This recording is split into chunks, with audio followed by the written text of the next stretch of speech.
नमस्कार दोस्तों, काबिल न्यूज़ में आप सभी का स्वागत है। बिहार में एक वैकेंसी आई है सिविल कोर्ट की और आते ही ये वैकेंसी विवाद में हो गया क्योंकि यहाँ लड़कों के पास पढ़ने का पैसा कॉपी किताब के लिए पैसा नहीं रहता है और एक पोस्ट पे 800 रुपया लग रहा है। 4 पोस्ट की वैकेंसी है और हर पोस्ट पे अलग अलग आप अप्लाई करेंगे और हर पोस्ट के लिए आपको 800 रुपया देना पड़ेगा। तो इसी मुद्दे पर हम बात करने के लिए आज नवीन सर के साथ हैं। सबसे पहले सर स्वागत है आपका। धन्यवाद। जितने भी काबिल न्यूज़ के दर्शक देख रहे हैं सभी को मेरे तरफ से सादर प्रणाम। सर ये जो वैकेंसी आई है, लड़कों के जेब में कॉपी और किताब खरीदने के लिए और फी देने के लिए पैसा नहीं रहता है सर। और एक पोस्ट के लिए 800 रुपया लग रहा है। 4 पोस्ट है, अगर कोई चारों पोस्ट अप्लाई करता है तो 3200 रुपया लगेगा सर। 3 पोस्ट के लिए 2400 रुपया लगेगा। तो कहाँ तक जायज़ है सर ये? बिल्कुल जायज़ नहीं है और स्टूडेंट के साथ निश्चित रूप से नाइंसाफ़ी है।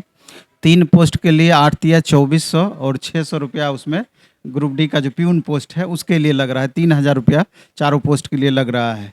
तो कहीं न कहीं सिविल कोर्ट का मंशा बिहार सिविल कोर्ट का सही नज़र नहीं आ रहा है, क्योंकि अगर सिविल कोर्ट चाहती तो इसको पोस्ट ऑफ प्रेफरेंस दे देती कि आप एक फॉर्म भरिए और चारों पोस्ट के लिए आपके प्रेफरेंस के अकॉर्डिंग, जैसे रेलवे करती है, एसएससी करती है, सारे एग्जाम्स तो आजकल वैसा ही होता है, प्रेफरेंस स्टूडेंट से ले लिया जाता है और एक फ़ी उसका निर्धारित करती है। अब इतना 3-3 हज़ार फ़ी देना एक बच्चे को, मान लीजिए कोई बच्चा ग्रेजुएशन किया हुआ है, साथ में शॉर्ट हैंड भी सीखा हुआ है, तो वो तो चारों पोस्ट को भरेगा। तो वैसी परिस्थिति में 3000 रुपया एक बच्चे से बिल्कुल भी ये जायज़, एकदम जायज़ नहीं है बिल्कुल भी। अच्छा सर, एक और अंतर है इसमें सर।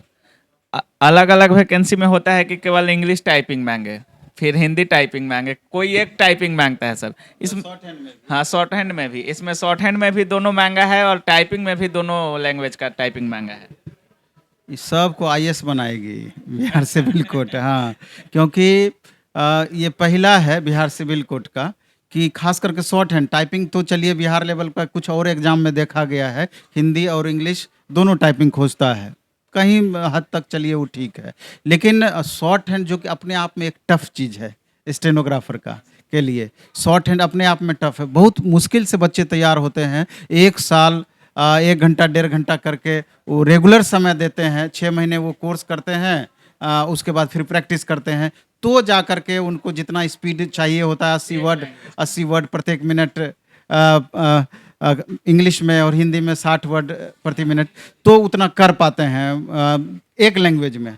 और ये दोनों लैंग्वेज में हमको लगता है कि अगर 100 बच्चे अगर एवरेज मानिएगा तो 100 में से हमको नहीं लगता है कि 5% वैसा बच्चा होगा कि दोनों सीखता होगा, बहुत कम, रेयर। अब जिसको टीचर ही बनना है शॉर्ट हैंड का वो इस तरह का करेगा, लेकिन ऐसे नहीं। कहीं ना कहीं इस पर सिविल कोर्ट की मंशा पर भी सवाल उठता है कि जबकि 1500 प्लस वैकेंसी है, 1561-62 वैकेंसी है स्पेशल स्टेनोग्राफर पोस्ट के लिए, मामूली वैकेंसी नहीं हुआ। तो क्या जो आप दिए हुए हैं एलिजिबिलिटी, तो मेरे ख्याल से 90% सीट इसमें खाली रह जाने की संभावना है। सर इसमें जैसे कभी नोटिफिकेशन भी पीएससी का भी आया तो बाद में परसेंटाइल कर दिया गया। इसमें टाइपिंग को लेकर विवाद है, फी को लेकर विवाद है, शॉर्ट हैंड को लेकर विवाद है। तो कहीं सरकार की ये मंशा तो नहीं कि वैकेंसी दे दे और खाली ही चली जाए पोस्ट? मेरे ख्याल से मंशा तो ऐसा नहीं होना चाहिए, लेकिन जो इसके नीति निर्धारक हैं, जो ये तय करते हैं, जो इस तरह का बनाए हुए हैं, क्रिएट किए हुए हैं, या जो डिपार्टमेंट इसके लिए वो अपना रखे होंगे, तो कहीं ना कहीं उसकी कमी है। पिछले बार भी तो वैकेंसी निकली थी, तो ये अथवा वाला और वाला चक्कर, ये निश्चित रूप से बहुत परेशानी वाली बात है। और सिलेबस भी इसका देखिएगा तो सिलेबस इसमें लंबा चौड़ा इसका सिलेबस रहता है। इसमें इंग्लिश लैंग्वेज एंड ग्रामर पूरा, इसमें रिटर्न के आधार पर बिहार के एग्जाम में सर इंग्लिश बहुत कम देता है। इंग्लिश तो देना चाहिए अभी, क्योंकि कोर्ट का काम है तो वहाँ इसकी ज़रूरत पड़ेगी, खास करके क्लर्क पोस्ट वगैरह में, सब में। लेकिन इसमें सारे पोस्ट के लिए दी है English language and grammar, Hindi language and grammar, general knowledge and current affairs, math, matriculation standard का, टेस्ट ऑफ रीजनिंग, वर्बल और एनालिटिकल, बेसिक कंप्यूटर साइंस, ये सारा कुछ सिलेबस में। ये तो ठीक है, सिलेबस में दिक्कत नहीं है।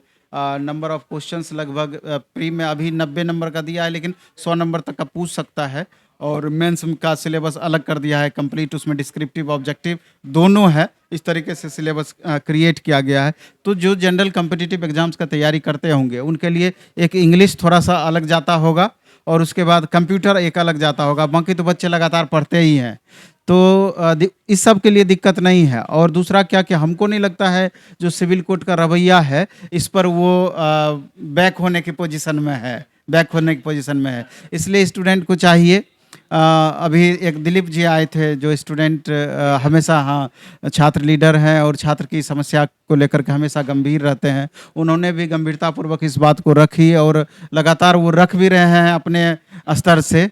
तो मेरे ख्याल से अगर उस तरह की बातें होंगी तो स्टूडेंट को भी सपोर्ट करना चाहिए कि कहीं से भी ये जायज़ नहीं है, और बाकी अपना तैयारी में भी अच्छे से लगे हुए रहना चाहिए। ये भी है कि सर सरकार तो कम ही सुनती है छात्रों की, अगर नहीं सुनी, पोस्ट फिल हो गया तो छात्र तैयारी इसका किस तरह से करें, क्योंकि समय काफ़ी कम है और तैयारी को लेकर काफ़ी लोग सोच रहे होंगे कि क्या करें, क्या पढ़ें, नहीं पढ़ें। इंग्लिश भी दे दिया है, टाइपिंग भी है, शॉर्ट हैंड का भी, तो इतने पोस्ट का एक साथ और अलग अलग चीज़ें करनी है इसमें, तो तैयारी कैसे करना है सर? और आपके जो जो कोचिंग में इसका तैयारी हो रहा है वो किस तरह से हो रहा है? तैयारी के लिए खास रणनीति में स्टूडेंट को मेरा सलाह पहले ये होगा, पहले तो आप फॉर्म भरिए, वो तो ज़रूरी है भरना ही। आप ज़मीन बेच के करें कि कर्जा लेकर के करें, चूँकि आपको गवर्नमेंट जॉब चाहिए और बेरोजगारी का जो आलम है, इतना दिन लगातार मेहनत किए हैं, वो तो आप जैसे भी कीजिएगा, गवर्नमेंट सुने कि नहीं सुने, आपको अपने स्तर से करना है, उसको आप कीजिएगा। और दूसरा क्या कि दिसंबर में इसका टेंटेटिव एग्ज़ाम डेट दिया है। तो मेरा ये कहना है कि जैसे इसमें तीसरे नंबर का जो पोस्ट है कोर्ट रीडर सा गवाही लेखक, उसमें हिंदी और इंग्लिश दोनों टाइपिंग खोज रहा है, दोनों टाइपिंग। तो स्टेनोग्राफर का तो मेरे ख्याल से जो पहले से सीख रहे होंगे वो कोशिश करेंगे। अब बहुत ज़्यादा हिंदी इंग्लिश में अंतर नहीं है, थोड़ा सा कोशिश करेंगे कि तुम में भी उसको आप मेंटेन कर पाएँ, क्योंकि दिसंबर के बाद कम से कम 2 महीने का या 1 डेढ़ महीने का समय मेरे ख्याल से ज़रूर मिल जाएगा उसका रिजल्ट आते आते। तो अभी से जोड़िएगा तो लगभग 4 से 5 महीने का समय निश्चित रूप से टाइपिंग और शॉर्ट हैंड तक में रहेगा। तो अगर पूरा सीरियसली अगर आप लगते हैं, अगर आपको सिविल कोर्ट में ही जॉब करना है तो ये संभव है और ऐसा आप कर सकते हैं। और अभी से स्टूडेंट को जो टाइपिंग नहीं सीख रहे हैं, हिंदी और इंग्लिश आधा आधा ही घंटा सही या 1 घंटा जिसमें आपको सुविधा मिलती है, जैसे आप मेंटेन कर पाएँ उसको, तो उसको आप सीखिए। मैक्सिमम बच्चे हैं कि इंग्लिश में सीख रहे होंगे, तो इस बीच में आप हिंदी भी पकड़ लीजिए और 5 महीना सफिशियंट है। अगर आप रेगुलर समय देते हैं तो वो चीज़ आप मेंटेन कर लीजिएगा। और ये 2 चीज़ हिंदी और इंग्लिश टाइपिंग अगर सीख लेते हैं, शॉर्ट हैंड वाले बच्चे दोनों में कोशिश कर लेते हैं, आपको भीड़ से ये चीज़ अलग कर सकता है। और जहाँ तक प्लेटफॉर्म का सवाल है, तो सिलेबस तो थोड़ा सा उलझा हुआ है, ज़्यादा पेपर है। तो खास करके दूर दराज के जो बच्चे हैं, जो पटना में रहते हैं, वो तो यहाँ आकर के क्लास कर लेंगे, लेकिन जो पटना से बाहर के स्टूडेंट हैं, सुदूर ग्रामीण एरिया में रहते हैं, तो एक अच्छा अभी माध्यम ऑनलाइन हो गया है। तो ऑनलाइन क्लासेस के माध्यम से जैसे 8 अक्टूबर से एक बैच हम स्टार्ट कर रहे हैं। द प्लेटफॉर्म ऐप को डाउनलोड करना होता है प्ले स्टोर से, तो मात्र 499 रुपये में, मात्र 499 रुपये में सारे पेपर का सारे सिलेबस जो दिया हुआ है, 6 का 6 पेपर की पढ़ाई हम कराएंगे मात्र 499 रुपये में। इसका ड्यूरेशन कितना है? ड्यूरेशन एग्जाम से आपका 1 सप्ताह 10 दिन पहले ये बैच समाप्त होगा। यही होगा कि 4 घंटा लगभग रेगुलर क्लासेस इसका चलेगा। और इसके हम गुजारिश करेंगे कि जब तक एग्जाम हो ना जाए तब तक इसको ऑनलाइन मतलब रिपीट मोड में देख सकें। नहीं नहीं नहीं, खाली अब तो हम सुविधा बढ़ा दिए हैं ना। अब क्या कर दिए हैं कि आप इसको ऐप पर डाउनलोड करने का भी सुविधा दे दिए हैं।